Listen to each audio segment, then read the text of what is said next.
Oi, gente, esse é daqueles vídeos que muita gente me pede e eu gosto de fazer. É gostoso quando vocês pedem, porque eu sei que é uma dúvida que eu vou poder ajudar bastante gente. Então vamos falar de área faltante.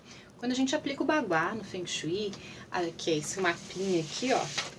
Eu já trouxe um aplicado, a gente tem essas 8 áreas e tem o centro, né? Quando a gente aplica o Bagua, isso daqui tem lá no meu site, tá? www.harmonizandoambiente.com. Como aplicar o Bagua. Tem lá esse texto e você vai achar esse mapinha igualzinho esse que tá aqui. Então, quando a gente aplica, pode acontecer de ser igual essa casa, tá? Você tem aqui uma casa inteira, a gente aplicou o Bagua, e essa área aqui que tá em amarelo, ela ficou uma área faltante, ela não tem uma construção, tá? Então, se não existe uma construção, não tem, ela não pode estar dentro do Bagua, né? Então, o que acontece? Nessa situação aqui, a gente vai considerar área faltante ou área sobrante. E como é que a gente identifica isso, então? Trouxe uma outra folhinha.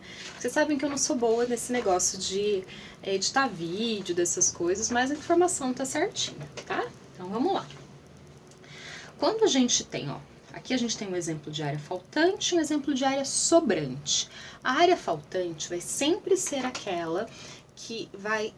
eu vou explicar para vocês a diferença entre uma e a outra, depois eu explico como a gente identifica, tá? Vamos dividir dessa forma. A área faltante, você vai ter falta na sua casa. Então, o que vai acontecer? Não vai existir, por exemplo, aqui, que a gente tem uma falta na área da espiritualidade, as pessoas vão ter menos sabedoria, menos conhecimento, né? Não vão ser pessoas que vão atrás disso ou que vão conseguir isso com facilidade. Vão ter alguns problemas familiares também, né? Porque a gente tem ali uma área faltante. Então, observem, né? Para que isso realmente seja corrigido na casa de vocês, para que não haja essa falta. E quando a gente tem uma área sobrante, é uma área de fortalecimento. Então ela é importante, ela é interessante. Vamos supor que aqui fosse, se a gente tivesse um pedacinho aqui, isso seria uma área sobrante. E nessa área a gente já está fortalecendo essa área, o Gua dos amigos, né? Então seria interessante sim.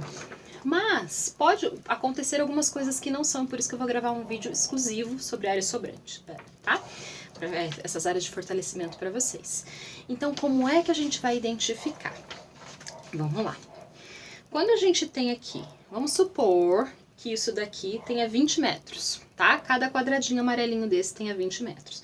A gente vai dividir ao meio, vai ficar com 10 e 10.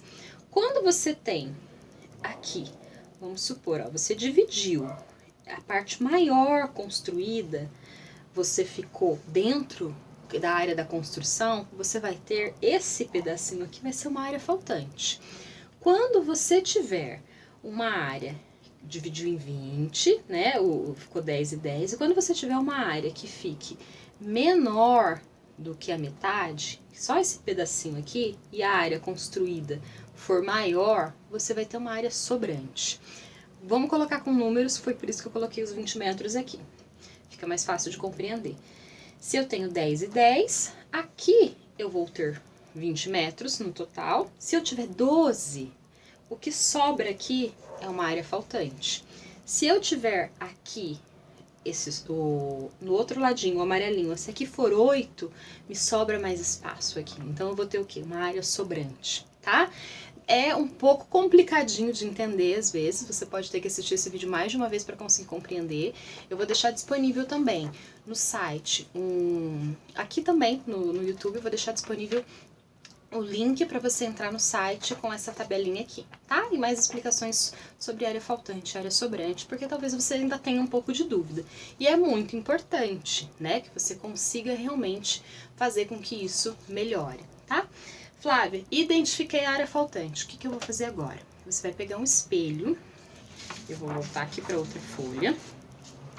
E identificou. Você tem uma parede aqui, você tem uma parede aqui. Você vai instalar um espelho na parede, exatamente assim como está o meu quadro, nessa minha moldura. Você vai colocar ele na parede, que vai ser contra a parte de fora, porque isso daqui vocês concordam comigo, se é uma área faltante, ela está do lado de fora, ou ela é um refúgio do seu prédio, ou é o seu quintal.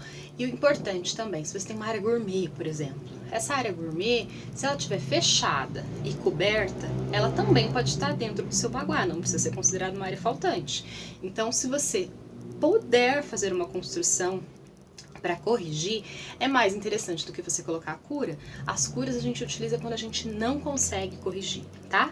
Porque a gente sempre vai ter um quadrado, né? Dentro do quadrado a gente vai ter que estar ali com a construção completa, tá? Então, para corrigir, vamos lá, a gente vai colocar um espelho. Pode ser um espelho pequeno, pode ser um espelho grande.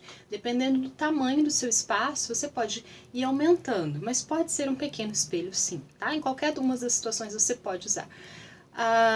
Pode, em algumas situações, ser interessante colocar um grande, tá? Mas aí você vai, pergunta pra casa, sente o espaço, né? Eu sempre comento isso. É importante que a gente sinta o que a casa precisa, né? Existem algumas outras curas também, mas essa é a que eu mais gosto. Vocês podem perguntar para todas as pessoas que fizeram consultoria comigo, é geralmente a cura que eu falo mesmo, porque eu acho ela mais interessante, porque ela fica fixa, né? Você colocou o espelhinho ali e vai sempre estar funcionando, porque você... outra coisa, não pode ficar coberto esse espelho, tá? Ele tem que estar como se ele estivesse empurrando a parede e vai trazer, né? Vai ampliar esse espaço para tua casa. Então, entendam, qual parede vai ficar? A gente teve aqui todo esse espacinho, né? Então você acrescenta esse espelho ou nesta parede ou nesta parede, tá? De preferência nas extremidades, mas pode ser ao centro também. Você vai posicionar para ampliar, como se você estivesse empurrando a parede, tá? Para que funcione essa cura de Feng Shui, tá bom? Então, vai lá, confere tua planta. Se você não sabe ainda como aplicar, aqui no canal tem vídeos explicando, no site também tem. E eu tenho certeza que você, colocando o seu espelhinho, sua vida vai melhorar bastante, tá bom? Beijo, espero que vocês gostem desse vídeo e até o próximo.